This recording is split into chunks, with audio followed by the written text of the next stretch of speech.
주님께서 여러분과 함께 요한이 전한 거룩한 복음입니다. 5장 31절에서 47절까지입니다. 그때 예수님께서 유다인들에게 말씀하셨다. 내가 나 자신을 위하여 증언하면 내 증언은 유효하지 못하다. 그러나 나를 위하여 증언하시는 분이 따로 계시다. 나는 나를 위하여 증언하시는 그분의 증언이 유효하다는 것을 알고 있다. 너희가 요한에게 사람들을 보냈을 때에 그는 진리를 증언하였다. 나는 사람의 증언을 필요로 하지 않는다. 그런데도 이러한 말을 하는 것은 너희가 구원을 받게 하려는 것이다. 요한은 타오르며 빛을 내는 등불이었다. 너희는 한때 그 빛 속에서 즐거움을 누리려고 하였다. 그러나 나에게는 요한의 증언보다 더 큰 증언이 있다.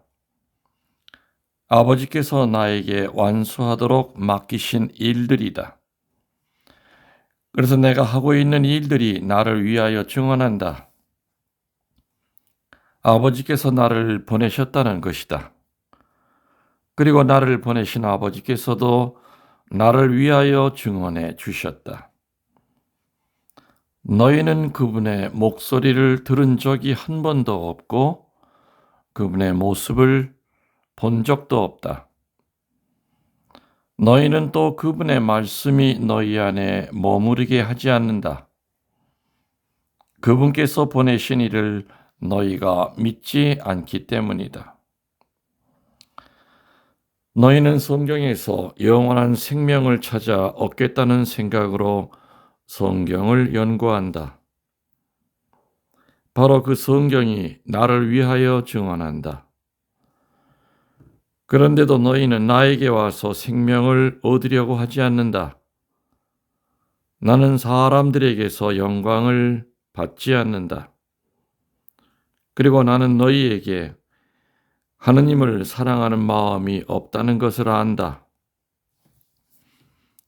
나는 내 아버지의 이름으로 왔다. 그런데도 너희는 나를 받아들이지 않는다.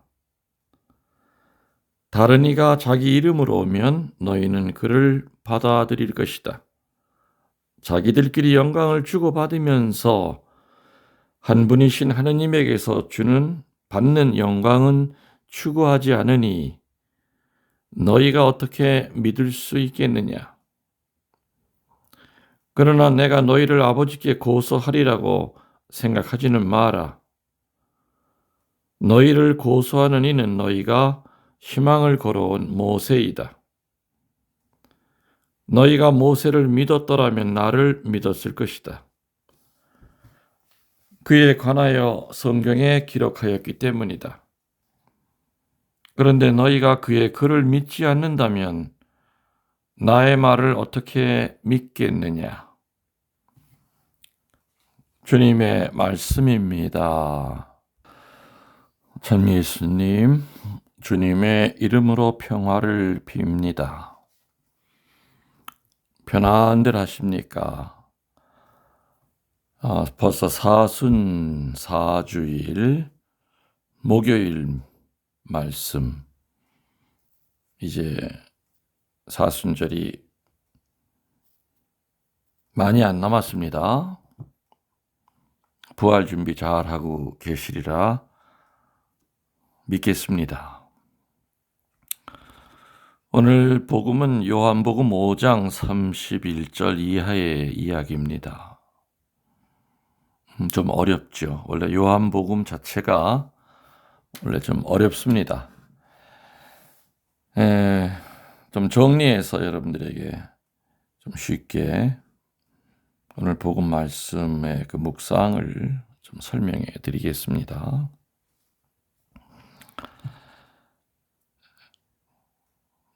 물론 누구나 어느 사람이나 사람들에게 칭찬을 받고 싶어 합니다.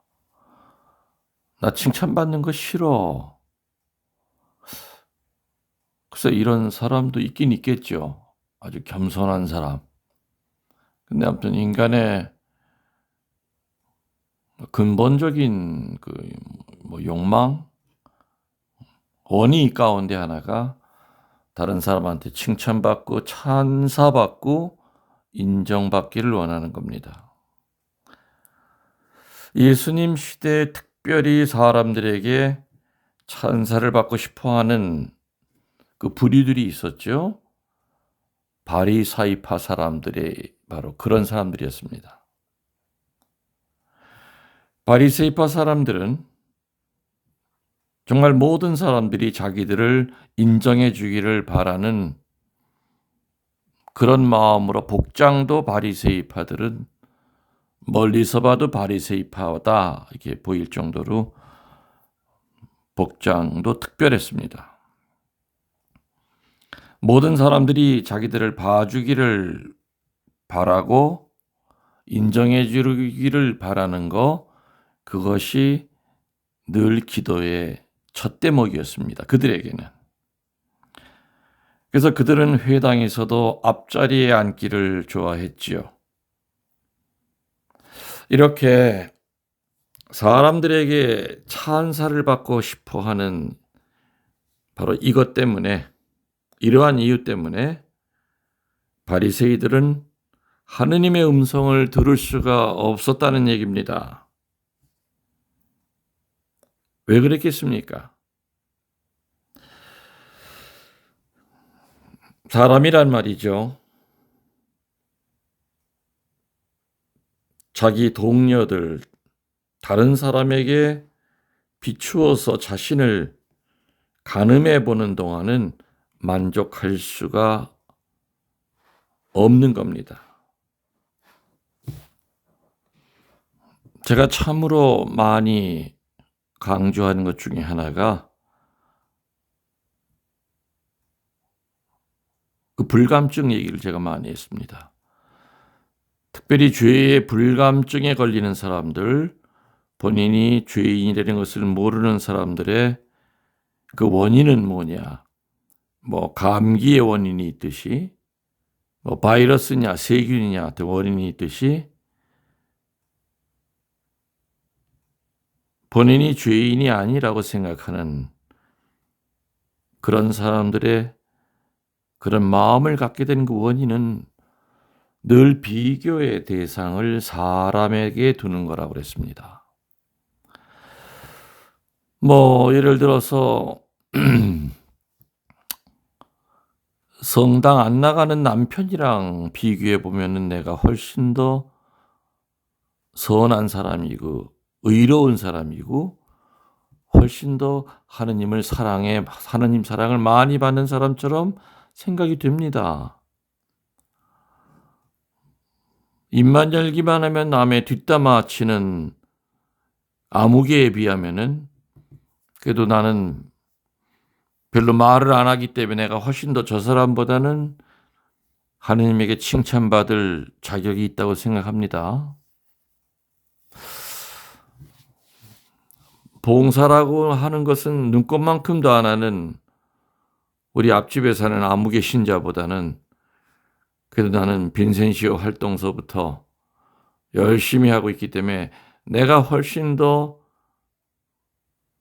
저 사람보다는 의인 쪽에 속해 있다고 착각을 합니다. 이래서 사람에게 비추어서 자기 자신을 가늠해 보는 동안은 자기의 정체를 알 수가 없습니다. 사람이 인간의 존경과 찬양을 받는 것을 인생의 목적으로 한다면요, 그 목적은 성취될 수 있습니다. 그러나 문제는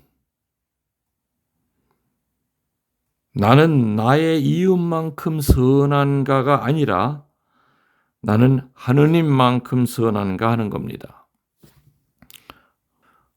내가 비교하면서 살아야 될 대상은 나보다 시원찮은 사람들, 나보다 못난 사람들이 내 비교의 대상이 되면서 내 자만심을 만족해주는 그런 사람이 아니죠. 나의 비교의 대상은 하느님입니다. 예수 그리스도입니다. 내가 나의 이웃만큼 선한가? 내가 나의 이웃만큼 봉사하는가?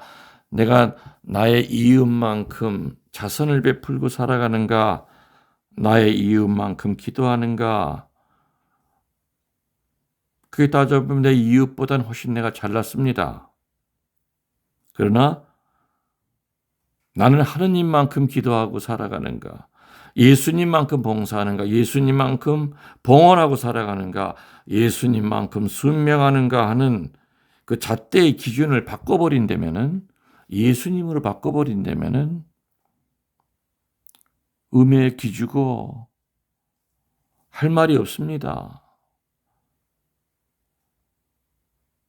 주님 앞에 예수님보다 더 기도 많이 하시는 분 계십니까? 예수님보다 봉헌하고 사시는 분 계십니까? 제대로 못 사는 사람과 비교할 때는 교만이 싹트지만 예수님과 비교할 때는 겸손이 싹을 움틉니다. 나의 학식과 경건은 내가 이름을 꼽을 수 있는 사람들의 그것보다 더 큰가 하는 것이 아니지요. 나는 하느님께 어떻게 보이고 있는가 하는 것이 무엇보다 중요하다는 얘기입니다. 우리 자신을 인간들끼리의 비교에서 판정하고 있는 한 자만의 여백은, 교만의 여백은 커지게 되어 있습니다. 그리고 이 자만의식은 신앙을 말살해 버리게 됩니다. 왜냐하면 신앙이란 결핍의식에서 나오기 때문이죠. 자만의식이 아니라 늘 그분 앞에서는 부족하다고 하는 이 결핍의식에서 신앙은 열매를 맺습니다. 그래서 예수 그리스도와 비교하고 또 예수 그리스도를 통하여 하느님과 비교가 될 때 우리는 보잘것없는 자신을 알고 겸손하게 되고 그때서야 신앙은 소생이 됩니다. 부활이 됩니다. 왜냐하면 하느님의 자비 외에는 아무것도 의지할 것이 없는 것이 우리 못난 인간들이기 때문이지요. 그래서 오늘 말이죠. 예수님께서는 정말 급소를 찌르는 문책을 하십니다. 유대인들이 믿고 있는 책들은 분명히 모세가 그들에게 준 책들입니다.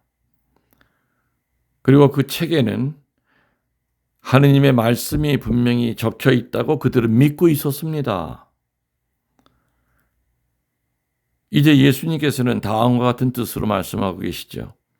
만일에 너희가 이 책을 올바르게 읽었다면 너희는 그 책들이 모두 나를 향하고 있음을 알았을 것이다. 나에 대하여 이야기하고 있음을 알았을 것이다.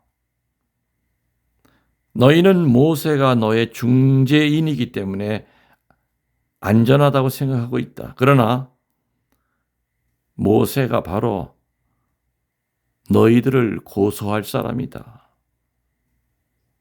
너희는 내 말에는 귀를 기울이지 않을 수 있겠지만 너희가 그렇게도 존경하고 높은 가치를 주고 있는 모세의 말에는 귀를 기울이지 않을 수 없는 거 아시냐?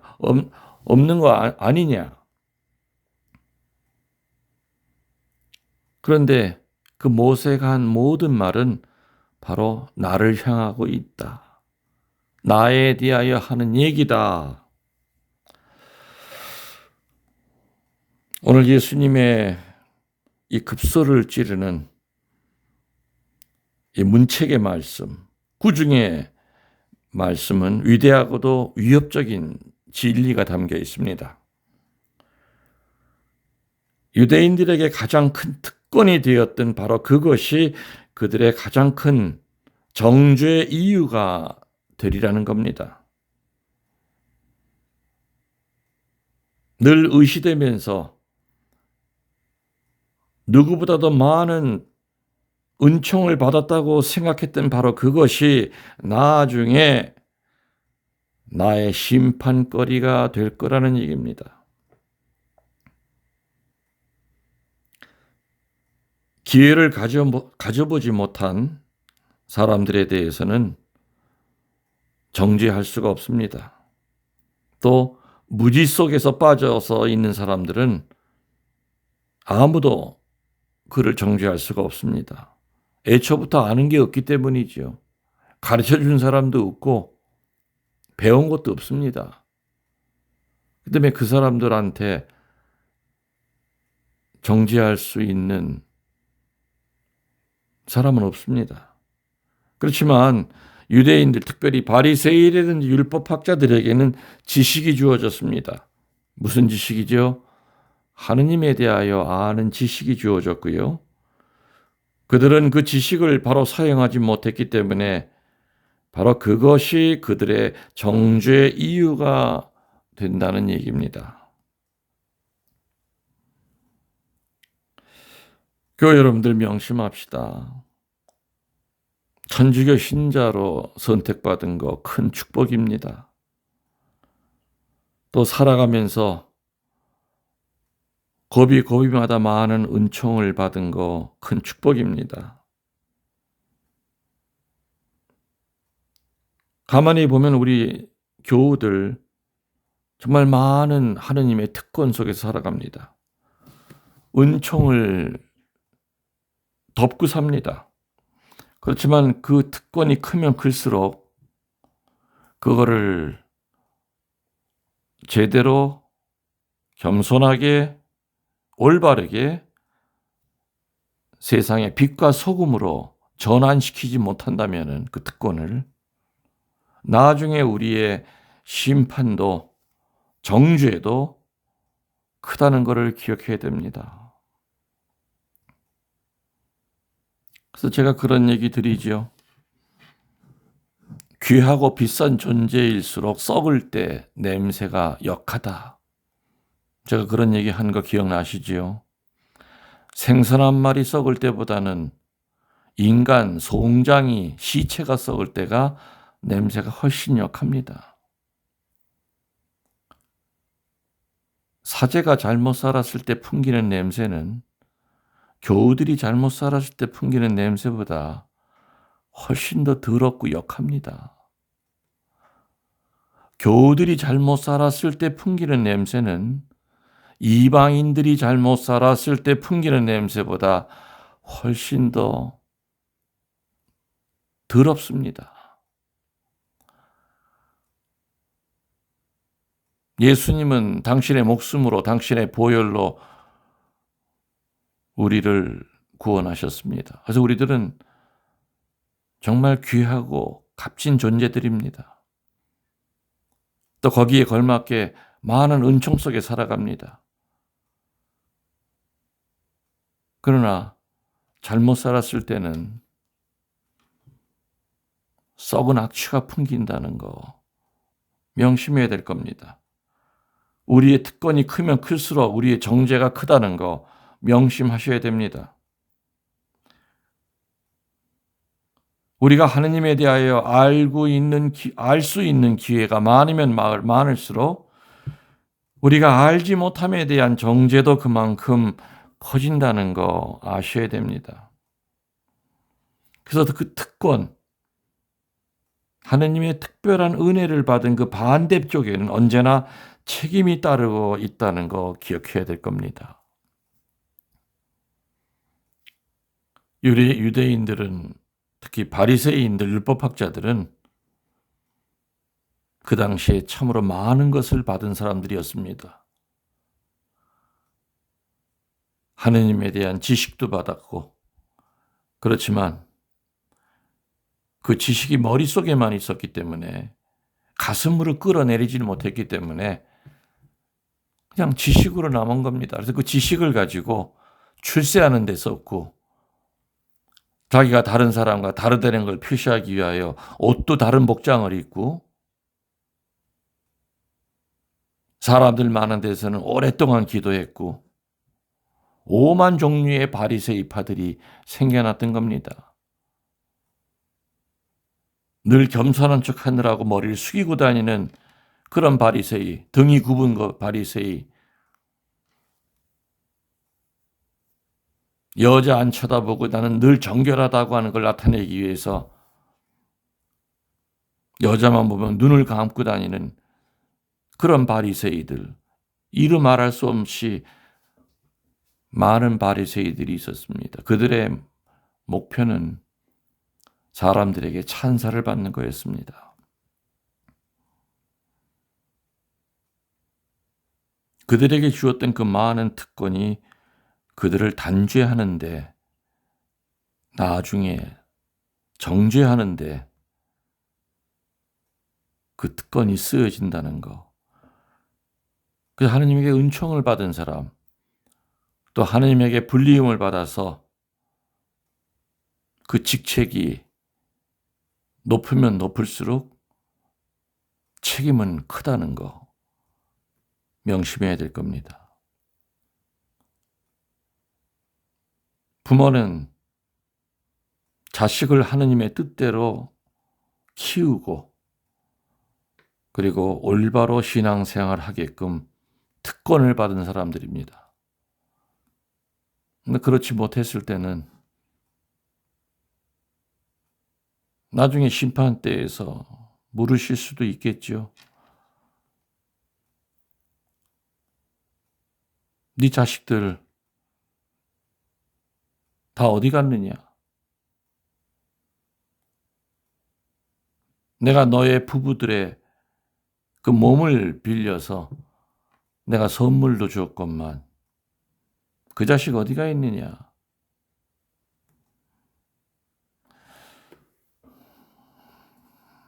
특권의 반대쪽에는 우리들이 언제나 성실하게 의식하고 또 성취해야 될 책임이 있다는 거 명심합시다. 지금 이 순간에도 내가 받은 은혜, 그 은혜에 따르는 삶을 내가 올곧게 살아가고 있는지 또한 반성하도록 합시다. 여러분들, 만나기 전부터 여러분들을 사랑했습니다. 전능하신 천주 성부와 성자와 성령께서는 이 말씀을 듣는 모든 이들에게 강복하소서. 아멘.